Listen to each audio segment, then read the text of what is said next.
Hey, are you sure you want to do? Have a good prom. FYI, the lasers hurt. Movie की शुरुआत Europe की एक छोटी country इलियारा से होती है। यहाँ समानता इलियारा की रॉयल फैमिली की दूसरी बेटी है, लेकिन उसको एक प्रिंसेस की तरह ट्रीट नहीं किया जाता क्योंकि वो फैमिली की बड़ी बेटी नहीं है, जबकि उसकी बड़ी सिस्टर एलेनोर को हमेशा ही वो सब कुछ मिलता है जो वो चाहती है। सैम के लिए सारी चीजें तब खराब हो जाती हैं जब उसके पापा जो इलियारा के किंग थे वो और उसका भाई प्लेन क्रैश में मारे जाते हैं। उसके बाद सैम की माँ कैथरीन देश के सिंहासन को संभालती है। अब थोड़े हफ्तों बाद एलेनोर 18 एज की पूरी हो जाएगी और वो अपनी माँ की जगह इलियारा की रानी बना दी जाएगी, जबकि सैम का होना कभी भी फैमिली में गिरा नहीं गया। सैम अपनी लाइफ में एक नॉर्मल बच्चों की तरह जीती है, वो जिसके साथ चाहे घूम फिर लेती है, और जिनमें से एक है माइक। देश में मोनार्की सिस्टम अडॉप्ट किया गया है और वो एक एंटी मोनार्की कैंपेन चलाते हैं और गलियों में रॉक म्यूजिक परफॉर्म करके लोगों और पुलिस ऑफिसरों को अट्रैक्ट करते हैं। सैम पुलिस को अपने स्केटबोर्ड स्किल से डिस्ट्रैक्ट करने की कोशिश करती है, लेकिन वो ट्रैफिक लाइट से टकरा जाती है और अरेस्ट हो जाती है। इसके बाद वो अपनी मम्मी के पास पैलेस में भेज दी जाती है। यहाँ वो बताती है कि गवर्नमेंट सिस्टम से लोग खुश नहीं है, लेकिन कैथरीन इसे मना कर देती है और कहती है कि वो सिर्फ माइनॉरिटी है। अगले दिन स्कूल में वो किसी रॉयल फैमिली की दूसरी बेटी से मिलती है, इसका नाम है रॉक्सिना, जो बहुत पॉपुलर होती है और उसको लाइव स्ट्रीमिंग करना बहुत ही ज्यादा पसंद है। अब हम देखते हैं कि एक हाई सिक्योरिटी प्रिजन दिखाया जाता है जहाँ स्पेशली वर्ल्ड पॉपुलर क्रिमिनल्स को रखा जाता है। उधर 2 गार्ड दिखाई देते हैं जो एक आदमी इनमेट 34 को खाना देते हैं। उसको एप्पल में एक हिडन कैपेसिटर मिलता है जिसका इस्तेमाल करके वो नेक कफ को खोलता है और अपनी टेलीकिनेसिस पावर से डोर खोलता है और वहाँ से भाग जाता है। माइक और सैम म्यूजिक स्टूडियो में प्रैक्टिस कर रहे होते हैं जो पैलेस में होने वाला है। माइक सैम को बैम्बिलोन के कंसर्ट के लिए बुलाता है और सैम मान जाती है।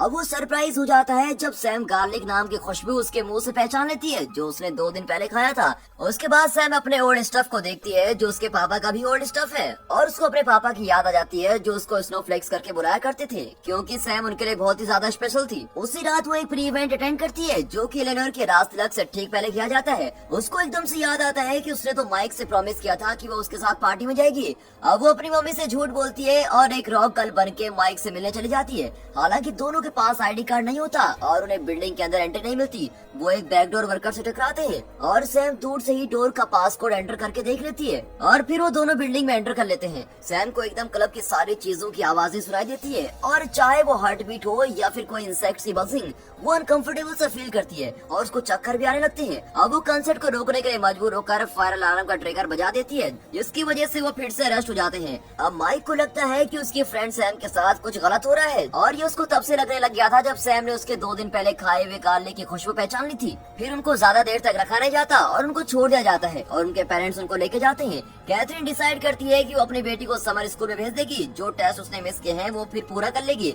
इसी दौरान इनमें 34 अपने पार्टनर को बुलाता है और उसके एप्पल आईडी की तारीफ करता है। अब ये बात सामने आ जाती है कि कैथरीन ने ही उसे जेल में डाला है। वो अपनी दूसरी चाल चलने से पहले अपनी टेलीकिनेसिस पावर को बढ़ाता है और सैम को सीक्रेटली फॉलो करता है। अगले दिन सैम समर स्कूल को अटेंड करती है। यहाँ उसको जनवरी मिलती है। जनवरी ये कहती है कि उसके पापा उसके अंकल के दोस्त हैं। वहाँ पर सोसाइटी से मैथ्यू, टूमा और पॉपुलर रॉक्सिना भी है। कुछ देर बाद जो इस समर क्लासेस के लिए रिस्पॉन्सिबल होता है यानी कि प्रोफेसर जेम्स मोरो, वो क्लास में सभी से मिलता है और वो बताता है कि तुम सभी रॉयल फैमिली के दूसरे बच्चे हो। वो उन्हें बताता है कि उनमें सुपर पावर है जिनके बारे में उनको नहीं पता। वो कहता है कि समर स्कूल का पर्पस है उनको secret society of second born के लिए ट्रेन करना और कैथरीन इस सीक्रेट सोसाइटी की लीड है। अब ये सुनकर सैम शॉक हो जाती है कि उसकी मम्मी यहाँ की लीडर है। वो बताती है कि सोसाइटी को इसीलिए बनाया गया है ताकि वो मोनार्की को थ्रेट्स और दुनिया भर के क्रिमिनल से बचा सके। और बुरी खबर ये है कि जो स्टूडेंट्स इस टेस्ट को पास नहीं कर पाएंगे उनकी मेमोरी को मिटा दिया जाएगा ताकि उनको ये कभी ना पता चले कि उनके पास कोई सुपर पावर भी थी।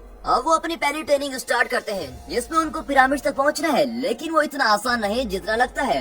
पूरा रूम लेजर वेपन से भरा होता है जो टूमा को हिट कर देती है। धीरे धीरे ही सही, लेकिन सभी स्टूडेंट्स अपनी सुपर पावर जानने लगते हैं। रॉक्सिना के पास इनविजिबल होने की पावर है और टूमा के पास ये सुपर पावर होती है कि वो जो चाहे वो काम कर सकती है। उसके साथ ही सैम के पास सुपर सेंस की पावर है जो उसके पास होने वाली चीजों को जल्दी जान लेगी। अब सारे स्टूडेंट्स अपने फर्स्ट चैलेंज से जीत जाते हैं। इसके बाद जनवरी को अपनी सुपर पावर का पता चलता है कि वो किसी की भी सुपर पावर टेम्पररी छीन सकती है, वो भी उनको टच करके, और मैट्यू इंसेक्ट्स को कंट्रोल कर सकती है। इस सेशन के बाद सभी लड़कियां अपनी प्रॉब्लम्स एक दूसरे से शेयर करने जाती हैं, जो उनको सेकंड बॉन्ड की वजह से होती है। और तभी अचानक सैम का फोन एकदम से रिंग करता है। अगले दिन स्टूडेंट्स अपनी ट्रेनिंग कंटिन्यू करते हैं और जेम्स उनको बताता है कि उनको अपनी सुपर पावर्स कंट्रोल करनी आनी चाहिए, क्योंकि उन सभी के पास यूनिक सुपर पावर है। जेम्स हर एक के लिए एक स्पेशल ट्रेनिंग असाइन करता है, जिसमें सैम को वॉइस पे फोकस करने के लिए कहा जाता है और टूमा को एक डॉग दिया जाता है जिसका नाम चार्ली है, ताकि वो दूसरों के साथ इंटरेक्शन को इम्प्रूव कर सके। इसी के साथ रोक्सना को एक्सट्रीम वेदर में अपनी सुपर पावर निकालने को कहा जाता है और मैट्यू को इंसेक्ट्स को कंट्रोल करने के प्रैक्टिस के लिए कहा जाता है। जनवरी को स्विमिंग पूल के पास लाया जाता है ताकि वो पानी के अंदर सांस लेने की सुपर पावर बनाए रखे, जो उसने अना से चुराई है।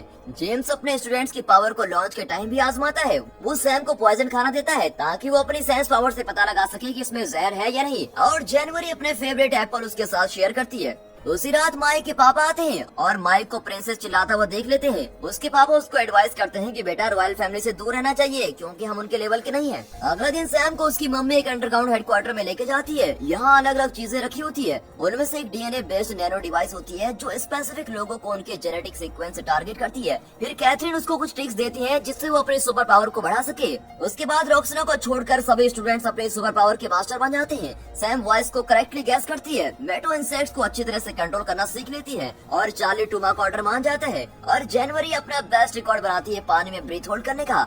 फिर जेम्स जानबूझकर रॉक्सना को मेकअप के बिना लाइव स्ट्रीमिंग करने को कहता है, जिससे वो अपनी इनविजिबिलिटी की पावर को जान लेती है और सभी स्टूडेंट्स अपनी पावर के मास्टर्स बन जाते हैं और जेम्स से देखकर बहुत ही खुश होता है। बाद में उसी रात सैम को माइक के साथ स्ट्रीट कॉन्सर्ट जाना है, जबकि जेम्स सभी स्टूडेंट्स को जगाता है और उनको फर्स्ट मिशन के लिए फोर्स करता है, जो ज्वेलरी को चुराने से बचाने के लिए होता है। और वो सब लोकेशन में पहुंचते हैं और सैम चोर को पकड़ने के लिए अपनी सुपर पावर का इस्तेमाल करती है।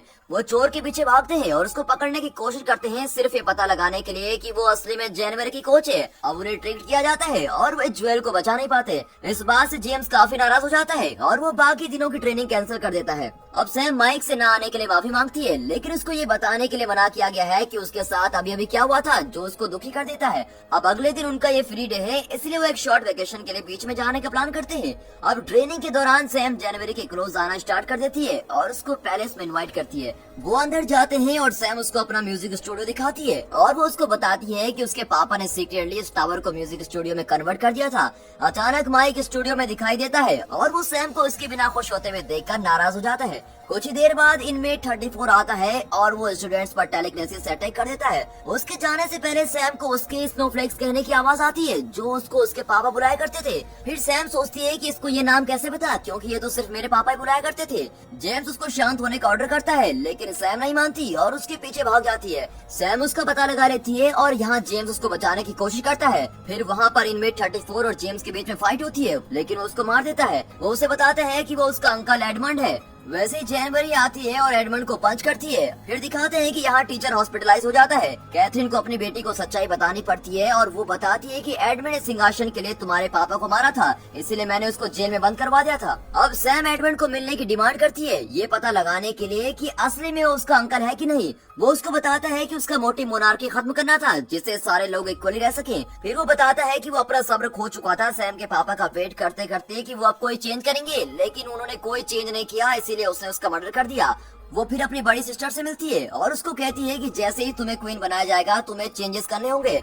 इसी दौरान सभी स्टूडेंट सैम को सपोर्ट करने के लिए एलेनोर के राज तिलक में जाने के लिए मान जाते हैं। उसी रात सैम डिसाइड करती है कि वो हॉस्पिटल में जेम्स से मिलने जाएगी। वो उससे माफी मांगती है और उसे माफ कर देता है। राज तिलक का दिन आ जाता है और यहाँ दुनिया भर की रॉयल फैमिलीज आई होती है। फिर दिखाते हैं कि वहाँ पर टूमा की सुपर पावर्स काम नहीं कर रही है, जबकि जनवरी खुद ने परसुएटिव सुपर पावर्स ले लेती है जो उसने टूमा से चुराई है और वो चुपके चुपके अंडरग्राउंड हेडक्वार्टर में जाती है। फिर वो गार्ड्स को ऑर्डर करती है कि एडमंड को जेल से फ्री कर दिया जाए और ये सच्चाई सामने आती है कि वही एप्पल ट्री के पीछे थी। उसके बाद वो फ्रेंड के पास चली जाती है और उन्हें ऑर्डर करती है कि उसे फॉलो करो और उन सबको एक सेल में बंद कर देती है। मैटो सैम को ये सब अपने एक बीज के थ्रू बताती है। सैम अपनी सुपर पावर सेंस की वजह से वो एडमंड को ढूंढ लेती है और उसका पीछा करने लगती है। फंक्शन चल रहा है और एडमंड कैथल के बाहर पहुंच जाता है और एक नैनो डिवाइस सेट कर देता है, जिससे वहाँ सारे खून से लथपथ हो जाएंगे। इसी दौरान सैम को पता चलता है कि जनवरी उसका पीछा कर रही है, इसीलिए वो माइक के घर जाती है और उससे हेल्प मांगती है। पहले माइक उसको मना कर देता है, फिर वो एक साथ मिल जाते हैं और जनवरी को बाहर निकालने का इंतजाम करते हैं,